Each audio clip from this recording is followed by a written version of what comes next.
Hello viewers, आज हम सीखेंगे रेट एनालिसिस। कोई भी आरसीसी स्ट्रक्चर है जो बीम भी हो सकता है, कॉलम हो सकता है, फुटिंग जिसमें कि आरसीसी वर्क हुआ है उसका रेट एनालिसिस निकालेंगे। तो आप देख सकते हो कि यहाँ पे क्वेश्चन दिया हुआ है, rate analysis for RCC work 1:2:4। ठीक है, और रिक्वायरमेंट दी हुई है current market rate of material and labour. तो आप देख सकते हो यहाँ पे ये सॉल्यूशन किया गया है। जो भी आपको क्वेश्चन दिया है तो वो सॉल्यूशन किस टाइप से किया गया है वो आज मैं आपको बताऊंगी। ठीक है, तो सबसे पहले आप देख सकते हो यहाँ पे सिर्फ आपको दिया है क्वेश्चन में rate analysis for RCC work. इसमें कितना वॉल्यूम है ये नहीं दिया हुआ है क्वेश्चन में, बस आपको सिर्फ यही क्वेश्चन दिया गया है। ठीक है, तो यदि ऐसा क्वेश्चन एग्जाम में आता है तो आप उसको किस टाइप से सॉल्व करते हैं ये मैं अभी आपको बताऊंगी। ठीक, तो आप देख सकते हो यहाँ से सॉल्यूशन स्टार्ट कर रहे हैं। तो रिक्वायरमेंट ऑफ मटेरियल, ठीक, तो कौन कौन सा मटेरियल रिक्वायरमेंट रहेगा किसके लिए, आरसीसी वर्क के लिए। तो यहाँ पे तो कितना वॉल्यूम है ये नहीं दिया है, तो इसके लिए क्या करोगे, आपको वॉल्यूम अज्यूम करना पड़ेगा। तो यहाँ हमने दिया है 10 मीटर क्यूब। ठीक है, 10 मीटर क्यूब वॉल्यूम लिया हुआ है। 1 यूनिट इक्वल टू होता है 1 मीटर क्यूब। तो आप देख सकते हो आपने जो वॉल्यूम अज्यूम किया है वो कितना है, 10 मीटर क्यूब। ठीक, तो ये 10 मीटर क्यूब क्या है, आपका सैंड सीमेंट एग्रीगेट का मिक्सचर है। ठीक है, तो आपको पता है कि जब भी कोई ड्राई वॉल्यूम लेते हैं अपन तो उसमें क्या रहता है, कुछ वॉइड्स रहते हैं, साथ में ही जब आप उसको मिक्स करते हो तो कुछ वेस्टेज जाता है, इसलिए हम कुछ एक्स्ट्रा लेते हैं। एक्स्ट्रा कितना लेते हैं, 52% एक्स्ट्रा फॉर वॉइड और wastage to get dry volume. Dry volume के साथ 52% आपको एक्स्ट्रा लेना होगा। ठीक, तो सबसे पहले आप देख सकते हो वॉल्यूम ऑफ ड्राई कंक्रीट। जो आपका ड्राई कंक्रीट है वो तो आपने ऑलरेडी कितना लिया हुआ है, 10 मीटर क्यूब लिया है।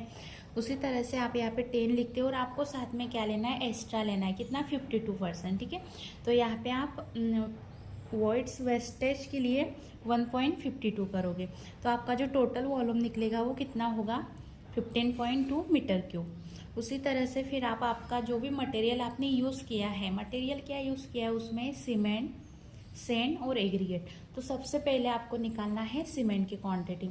तो सीमेंट की क्वांटिटी कैसे निकालोगे, ये आपका टोटल वॉल्यूम दिया हुआ है तो यहाँ पे टोटल वॉल्यूम और जो आपको रेशो दिया हुआ है, किसका रेशो, सैंड सीमेंट और एग्रीगेट का। तो ये फर्स्ट जो 1 है वो 1 रेशो काय का है, सीमेंट का, सेकंड सैंड का और फोर्थ एग्रीगेट का। ठीक है, तो आपका ये टोटल वॉल्यूम है 15.2। उसके बाद में ये 1 + 2 + 4 ये यहाँ पे डिवाइड करना है टोटल को, काय से, अभी आपको तीनों, अभी कैसे तीनों का रेशियो दिया हुआ है और आपका जो टोटल वॉल्यूम है वो 10 मीटर क्यूब है। तो आपको नहीं पता है इसमें कि कितना सैंड है, सीमेंट है और एग्रीगेट है।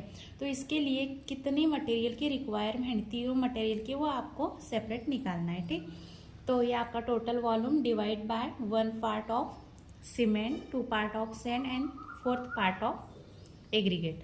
तो ये आप इसको डिवाइड करोगे और मल्टीप्लाई 1 क्यों किया, क्योंकि आप किसकी क्वांटिटी निकाल रहे हैं अभी, सीमेंट की, तो इसलिए 1 से मल्टीप्लाई किया। तो आपका जो सीमेंट का जो वॉल्यूम आ गया वो कितना है, 2.17 मीटर क्यूब। लेकिन आपको ये बात पता होगी कि जब भी सीमेंट आप खरीदते हो तो सीमेंट कभी भी बैग में मिलता है, ना कि मीटर क्यूब में। तो अभी मीटर क्यूब में तो आप ला नहीं सकते हो, तो इसके लिए क्या करना पड़ेगा, आपको जो सीमेंट की जो वॉल्यूम है उसको आपको बैग्स में कन्वर्ट करना पड़ेगा। तो नंबर ऑफ बैग्स निकालने के लिए ये आपका टोटल वॉल्यूम है, डिवाइड बाय 0.035 से मल्टीप्लाई करोगे तो आपके जो नंबर ऑफ बैग्स है वो 62 बैग्स निकल जाएंगे। तो आपको 10 मीटर क्यूब वर्क के लिए इतने सीमेंट की रिक्वायरमेंट है। ठीक है, उसी तरह से क्वांटिटी ऑफ सैंड, अब आपको पता है कि आपका टोटल वॉल्यूम क्या है, 15.2, और उसी तरह से नीचे दिया गया आपका रेशो।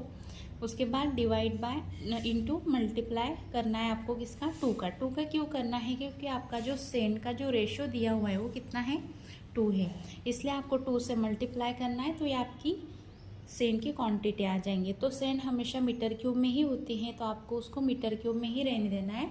इसी तरह से आप क्वांटिटी ऑफ एग्रीगेट, आपका टोटल वॉल्यूम डिवाइड बाय 1 + 1 + 2 + 4, ठीक है। आपका जो एग्रीगेट का रेशियो दिया हुआ है वो 4 है, इसलिए यहाँ पे 4 से मल्टीप्लाई किया है। तो आप देख सकते हो कि आपका जो एग्रीगेट का टोटल वॉल्यूम है वो 8.68 मीटर क्यूब आ गया है। तो इस तरह से आप कोई भी आरसीसी स्ट्रक्चर का वॉल्यूम निकाल सकते हो।